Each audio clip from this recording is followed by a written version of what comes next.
Once again, because Brad doesn't know how to behave himself, he needs to be pulled out. But hey, we're starting soon.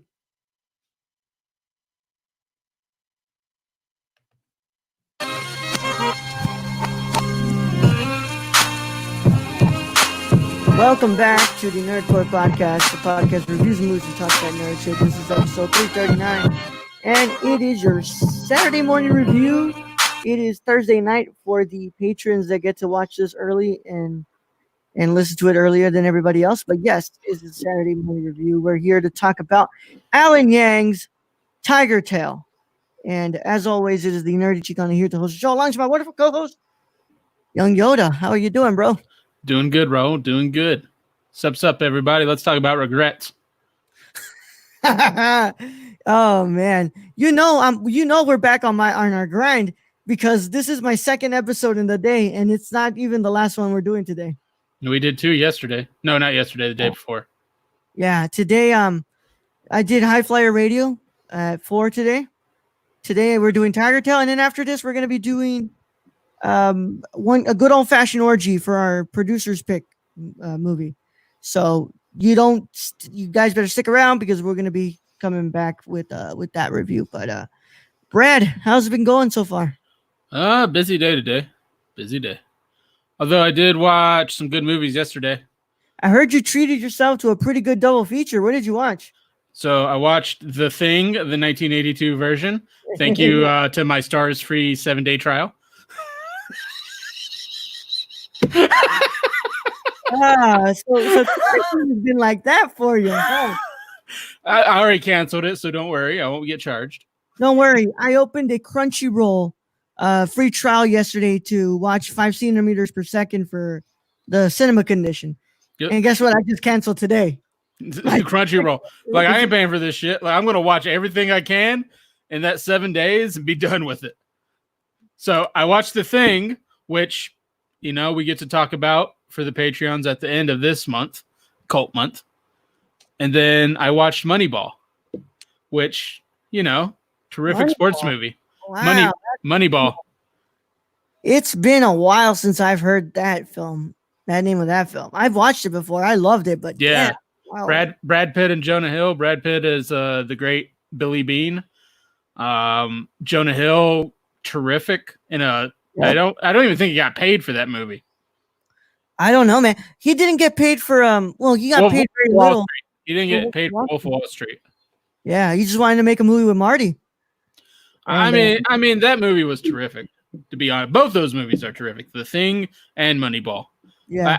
I'd never seen The Thing before, so it was really, really weird on how that whole thing went on. But great movie. One of the only movies we shot in Antarctica. That could explain it. And then, at the end, it looked like a Michael Bay film. So, Yeah, John Carpenter gets like that sometimes. If he's not making horror films, he's making like his really cool action films, like, Escape from New York and all that. Yeah. So, I can definitely see how it looks like a Michael Bay after a while. I mean, I wasn't hating it. That's for sure. It really fit the film and everything, but we'll get more into that at the end of this month. Yeah, this month. But I would suggest everyone go watch Moneyball. I thought that was terrific. I thought it was one of Brad Pitt's probably best. Not his best, because we already know his best. And that's Assassination of Jesse James by the coward Robert Ford. I got to say, that day on my film challenge thing was the easiest one. Name a movie with more than 5 words. That's easy. The Assassination of Jesse James by the coward Robert Ford. It's like one of the fucking longest titles ever, and it's just so easy to remember. I will say, though, the film, you've never seen this woman's films, but Lena Wertmuller, her original titles in Italian are longer than the Assassination of Jesse James by the coward Robert Ford. Damn.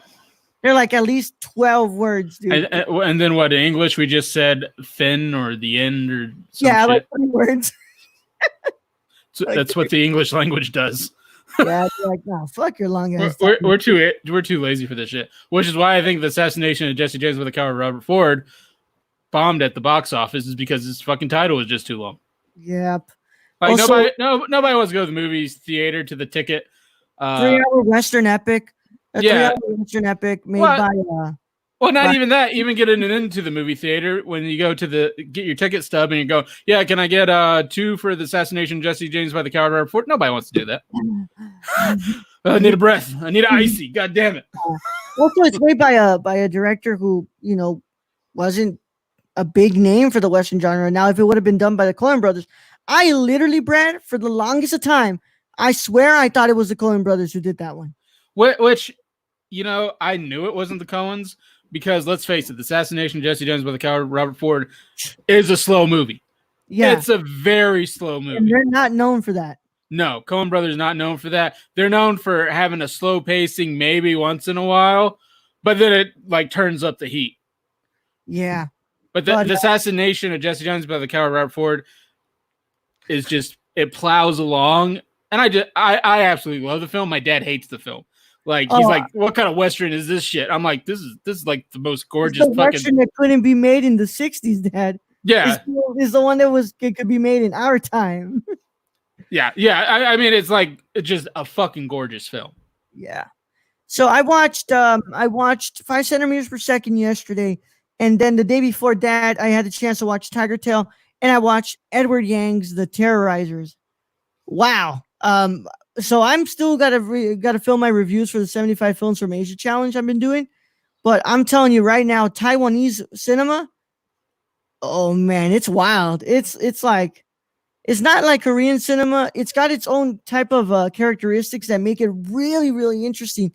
And starting off with Edward Yang, that was very, very interesting to watch that film. So, do you know your number right now, Brad? How much you got? I can look it up real quick. I think it's around 74, if I'm not mistaken. I got 89.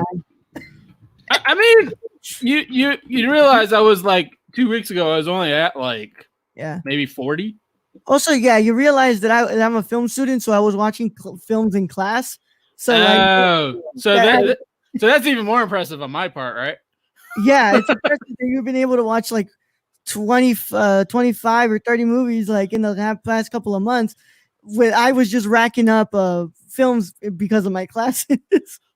Well, it was funny last night because I finished the thing and I turned on Moneyball, and at the end of Moneyball, my wife was like, "Well, I was hoping you'd go to bed early like you usually do."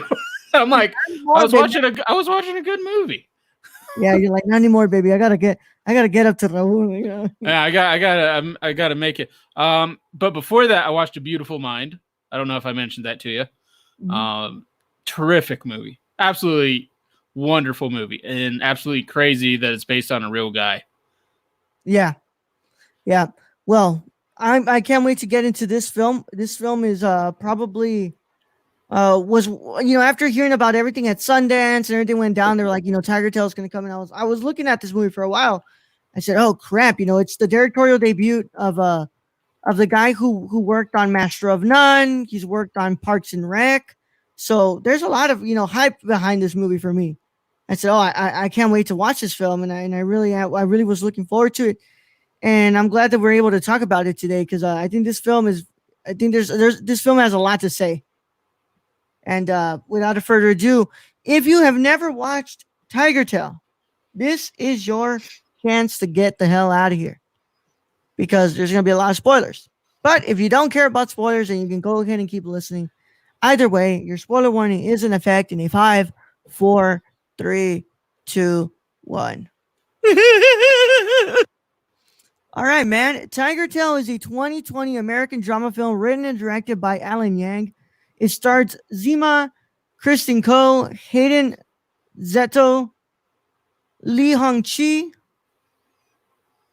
Kun Jae Lee, Fiona Fu, Yang Quel-mai. I'm saying all these names terribly wrong, I know. James Saito and Joanne Chen. It was released by April 10th, it was released on April 10, 2020 by Netflix.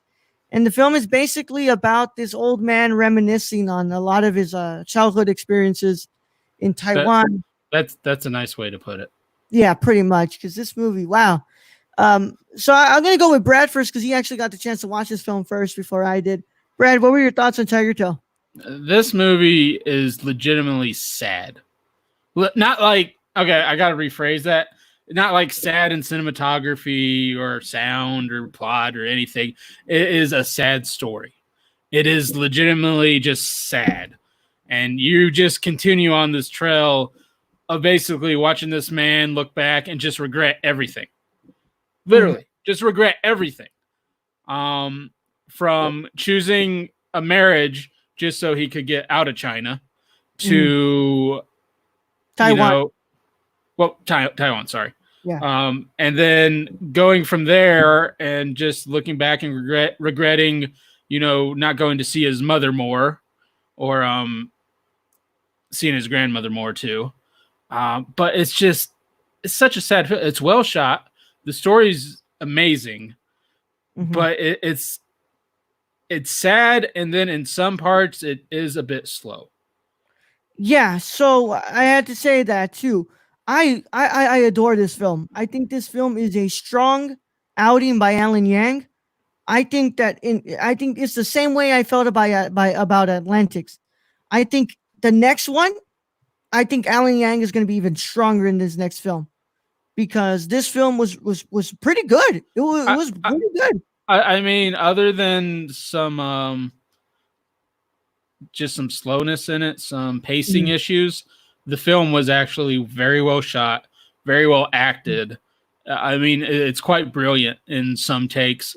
From the whole him wanting to dance and go to Hollywood and become an actor, to basically he ends up working at a grocery. It's not even a grocery store. A bodega for like a whole lot of his life, at least his marriage. And his marriage suffers because of that. And it was basically a arranged marriage anyway.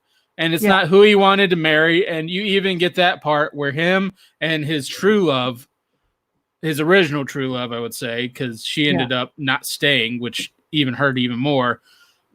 And they meet up, and it's just like, this man's going to just die with all these regrets. That's basically it. Other than maybe his daughter, who he's seeing his daughter go through the same issues he is. She puts work before everything. Her significant other leaves her, and she's really career oriented, but that's not really bringing her happiness either.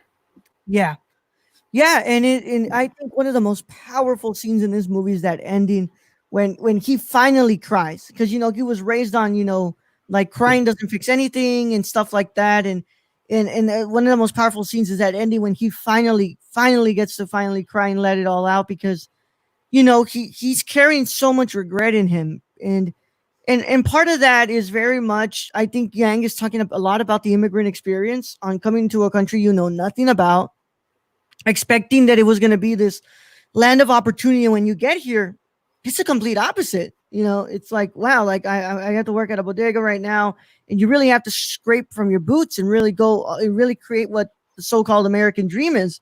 And he and while trying to do that, he has so many regrets about not being able to be with the person he actually loved, and not being able to go back home, or his mother not wanting to come with him because she likes living back in Taiwan, and he just made this decision to come all the way to America. And it's just so much going on in this man's life. But I got to say, it's brilliantly directed, at least shot wise, music, sound design. I'm telling you, some of those parts in this film were very reminiscent of Wong Kar-wai, and a little bit of Edward Yang in there as well. There's some really, really great cinematography and really great music going on in here. And especially the atmosphere and the locations that he chose to shoot in, it's very beautiful. Yeah, there's some very powerful scenes in this as well. Like some of the most powerful scenes I've seen in a movie, like when his marriage basically has imploded and him and his ex-wife it's basically ended, and they just talk shit at each other. That scene just so very powerful. Yeah. So it's I gotta say that the Yang really understood the story and really understood where to bring it out of his actors, and that was brilliant. I do agree it's a little bit slow at times, and I wish that it wasn't that slow, but I think that's what you get with the first film. I mean, he's trying to figure things out, but then again, there's other scenes that I think they worked great. I really love the scenes where they show him working in a factory with his mother, or the scenes where he's dancing in a bar with his newly reacquainted girlfriend, I would say. Yeah. Because he met her when he was 5, and then they meet again as teenagers. But there's just some amazing moments in this movie. Another one was when he bought his wife that piano because he loves music and she doesn't necessarily love it as much. And then you see in the next scene, it's just has books and just like trash all piled on it. And he just looks so sad at it because he really thought that was a great gift. Or when he tells his wife to throw the records away. Yeah. That was painful. And I think one of the most painful in there was when the girl he actually loved, when they reconnect and they find each other, she tells him that she has a husband and stuff, and you just see that face like, fuck, here we go again. Like, yep, he was really happy in that period that he was messaging her back and getting him to reconnect with her, and somehow I think he had it in his head that maybe she just never married and stuff, and maybe she's single. And when he hears that, he's just like, "Yep, I can't catch a break here." Yeah, didn't wait for him. Yeah, of course. Who would wait that long? Exactly. Especially someone who didn't even say goodbye. Yeah, it was for somebody who had to learn about him leaving through gossip. Yeah, which that was a scene stealing moment where he's in the car and he passes by and he looks over his shoulder and he thinks he sees her, and then next scene she's just gone. It's just like, dude, I mean, I've already seen you regret a few things, and this is the biggest one so far. And then there's just so many freaking powerful scenes of regret in this. This film is all about regret. Like the one where he calls his mother, he's like, look, I think I'm ready to have you come from Taiwan and live with us. And she's like, and the mom's just going, well, none of my friends are there. And none of that. And he's like, isn't this what you wanted? And she's like, no. No. It was never the plan. And yes, it is in very good. It's in good spirit. He wanted to do this all so that way his mom didn't have to work anymore. So she would have to come with him and live here with him, and he would finally be the one to take care of him, because his mother was the one who was doing everything because his father passed when he was young.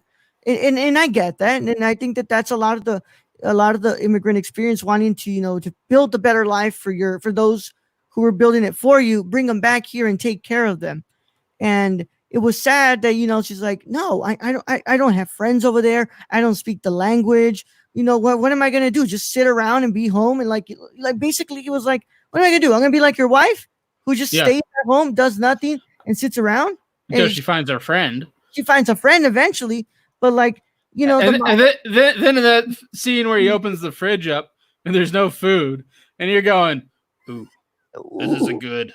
This is not good. No. He just worked like probably a fucking double shift at the damn bodega. He comes home, no wife and no food. Yeah, I know how that's going down. Yeah, and this is like old times where the wife was really expected to make the food, especially if she wasn't working. Just shit. There was like a little piece of like cake or something in there that I saw, or I don't know what it was, but like when I saw that, I was like, ooh, this ain't going to be that fridge ain't got shit in it. It ain't have no bottled water. They have no Gatorade. Yeah. And he works at a bodega, for Christ's sake. Like, you can't pick that shit up and just take it home? That was like, I saw that. I was like, ooh, that's not right. That's tough. I was like, you could definitely tell that marriage was going downhill from that point on. It was not good. No. And like she said that she wanted to be with him because she wanted to just have a child, and that's it. Like, after the child was, she couldn't have the child, she lost the baby. There was like nothing else that was keeping her there. Yeah. Well, and unfortunately, that's how their whole relationship was built, is they didn't know each other. And throughout this film, they never learned a damn thing about each other. No. He went to work the whole time. She stayed home. That's all you got out of the relationship. You already knew this relationship was going to fail from the very beginning because he didn't pay her enough attention because he was working. And she found love somewhere else with other people, and not to say another man or anything, even though I think that came up, but like just friends and stuff, and they just drifted apart, which they Yeah. weren't very close to begin with. Yeah. And then, when you look at the daughter, she's kind of becoming the same image as the father who, they've never had the perfect relationship. They were, she even says like she constantly looked for some comfort from him and she never got that from him. Well, and he didn't know. The way he was brought up was not to show emotion. Was never to show emotion. Was, how are you doing? Good. How are you doing? Good. It was that kind of way he was brought up. That's a very old school, old fashioned kind of, Mhm. if I don't show it, they won't know it. Yeah, and it's sadly one of the things that a lot, like, a lot of our past generation, the generation of our parents were brought up on, right? They were like, don't show emotion, and a lot of us are raised a little bit differently now, and I think it's for the best because I think now we know how to properly process our emotions. Well, To and now if we do have problems, we can actually communicate them. Yeah, and that's kind of what she just wanted from her dad. She wanted to talk to him and have him be a shoulder to lean on, and, Which at the very end, I really hope that's where it was headed, with them having tea and him finally discussing something. Because throughout that whole movie, it's like he was avoiding her or yeah, trying to avoid her and any conversation. And, anytime he tried to say something, it was usually the wrong thing. yeah. And she's like, what else do you want me to say? Like, like, yeah. And it's a great arc for the father, and he really, like, even though he realizes that, yeah, I can't go back and fix all the mistakes I made, I can at least help my daughter, not make the mistakes I made. Yeah, Yeah. agreed. I mean, it's a very, I would say, compassionate movie, a Yeah. very empathetic movie. Yep.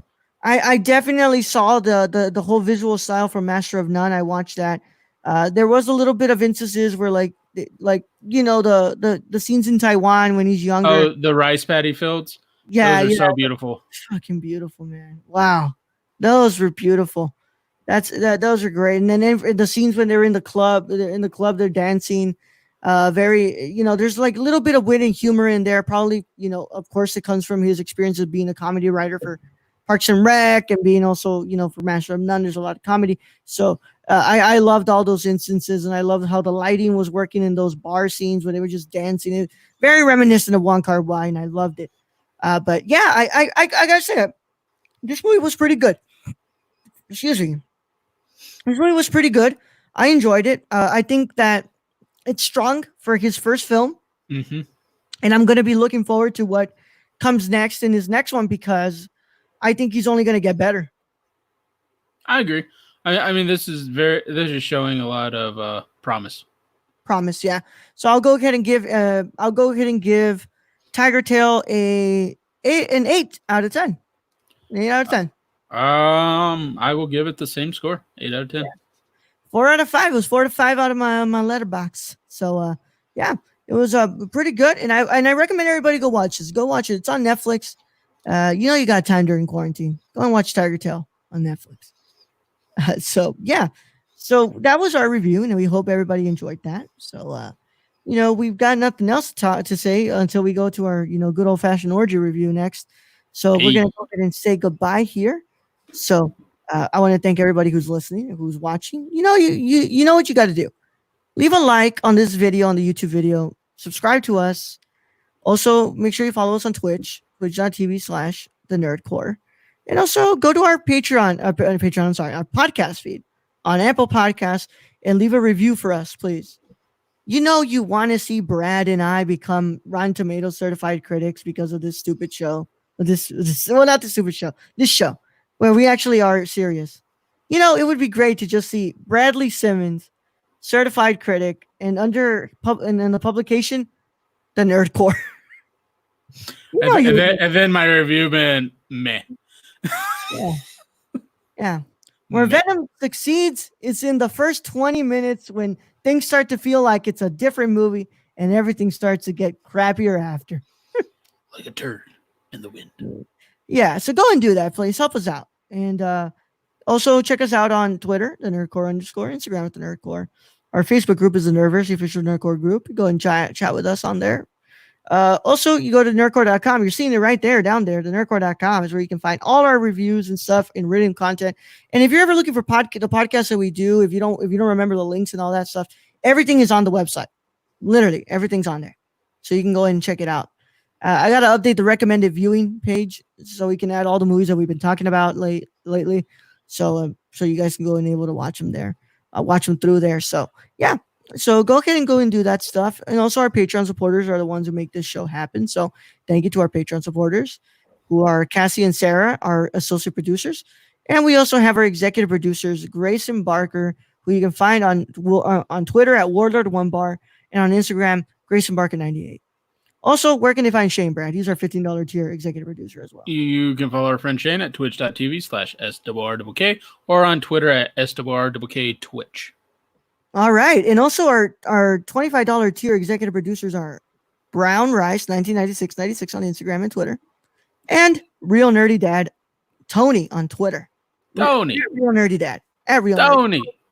Yeah. Go and follow him. We're going to be doing our good old-fashioned orgy review after this. So stay tuned, patrons. None of you are watching, so it's all good. You know, you aren't going to miss anything. But you always watch on the replay because you have this episode for 2 days before it goes to the public. So, have fun with it while you're at it. So without further ado, it's been a lot of fun talking this movie. We're going to go ahead and talk about a movie from 2011 now. Brad, send them away. All right, Ro. Thank you, as always. Thank you to all our listeners out there, all our Patreon supporters. We appreciate each and every one of you. Thank you to our Twitch and YouTube viewers. And I guess to end this, it's time to get into the hot tub. Young Yoda out.